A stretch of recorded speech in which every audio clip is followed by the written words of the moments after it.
बच्चों, जायसीकृत पद्मावत के नागमती वियोग खंड में संकलित 12 मासा के तीसरे मास पर हम चल रहे हैं। तीसरे मास में नागमती की क्या अवस्था होती है उसका वर्णन यहाँ पर मलिक मोहम्मद जायसी ने बहुत सुंदर शब्दों में किया है। वो क्या कहते हैं?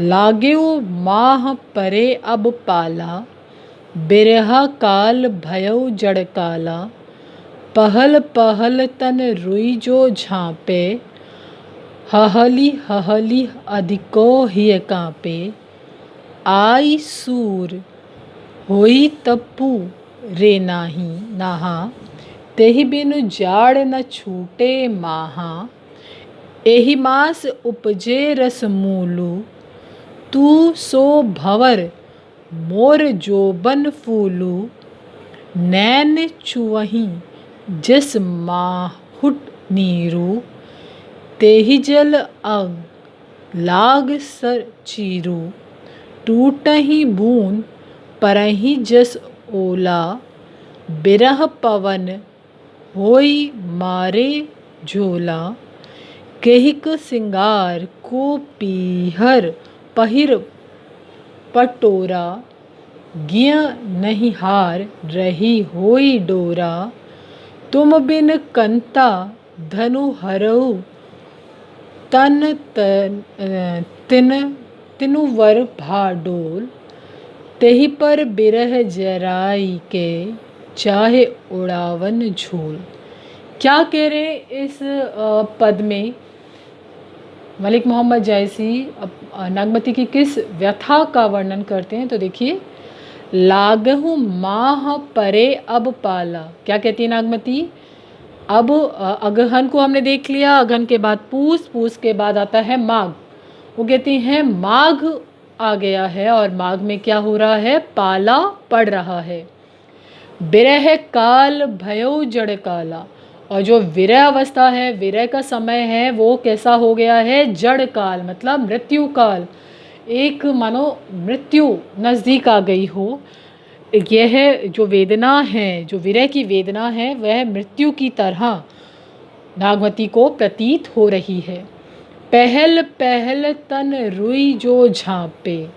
पहले तो क्या होता था? रुई मतलब जो रुई का से बना हुआ बिस्तर था, वह उससे अपने आप को ढक लेती थी, किसी तरह से अपने अंदर गरमाइश को ले लेती थी। हल ही अधिको ही कापा। लेकिन अब क्या हो रहा है? लेकिन अब तो उसका हृदय की धड़कन और शरीर का जो कंपन है वह घटने नहीं घट रहा, मतलब वह घटने की जगह और अधिक बढ़ता चला जा रहा है। वह कहती है इस महीने में क्या हो रहा है? आई सूर होई तपुरे नाहा। सूरज की जो ताप है वो और भी ज़्यादा कम हो जाता है, उसके अंदर गर्मी बहुत ही कम रह जाती है।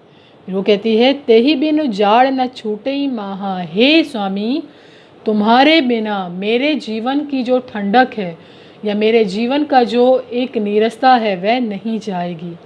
तुम आ जाओ जिससे सभी समस्याएं मेरी दूर हो जाएं। यही मास उपजे रसमूलु। ये जो मास है, ये जो समय है, माघ का समय है, इसमें प्रेम अपनी पराकाष्ठा पर होता है। वह और भी ज़्यादा अपने प्रिय का विछोह वह बर्दाश्त नहीं कर पाता, उसकी याद और भी ज़्यादा सघन हो जाती है। तू सो भंवर मोर जोबन फूलू। ठीक है, वो क्या कहती हैं कि इस महीने में जो है विरह रूपी जो पवन है और भी अधिक तीव्र हो उठी है, वह छूटने का नाम नहीं ले रही है। मेरा जो यौवन है और भी ज़्यादा कह सकते हैं तुम्हारे विरह को की कमी को से प्रताड़ित है, बहुत ज़्यादा विकल हो गया है। नैन चुवहीं जस माहू नीरू। नैन आँखों से लगातार क्या हो रही है? आंसुओं की वर्षा हो रही है, जो बूंद है लगातार आंसुओं की टपक रही हैं। फिर तेहि जल अंग लाग सर चीरू, और जो आँखों से टपकते हुए जो बूंदें हैं वो कैसी लग रही हैं? जैसे चीर से मतलब जैसे बाणों से निकलने वाला बाण हो, वो जो आंखों से टपकते हुए नीर अब उसको नागमती को कैसे लग रहे हैं, जैसे कोई बाण आके उसे छू जाता है। फिर वो कहती है टूट ही बूंद परई अस ओला, जो आँखों से जो आंसू टपक रहे हैं वो कैसे लग रहे हैं, ओलों के समान। ओले आपने देखे हैं बारिश में होते हैं, और वो ओले जब पड़ते हैं तो बहुत तेज़ चोट भी लगती है। तो वो नागमती कहती है कि अब जो उसकी आँखों से निकलने वाली ये टूटने वाली जो बूंदें हैं वह ओलों के समान हो गई हैं, ओलों के समान ही उसे पीड़ा दे रही हैं।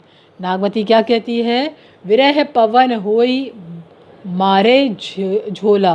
वह कहती है विरावस्था में इसके लिए जो अवस्था है, जो जल का स्पर्श है, वह बाण की तरह ही उसे पीड़ा दे रहा है। केहिक सिंगार को पहिरे पटोरा, मतलब किसके लिए श्रृंगार करूं, किसके लिए अच्छे वस्त्र पहनूं। गिए नहीं हार रहे हुई डोरा, मतलब मेरा शरीर इतना क्षीण हो गया है कि गला भी सूख गया है बिल्कुल। तो उस सूखे हुए गले में हार भी सुशोभित नहीं लग रहा, वह शोभा नहीं पा रहा।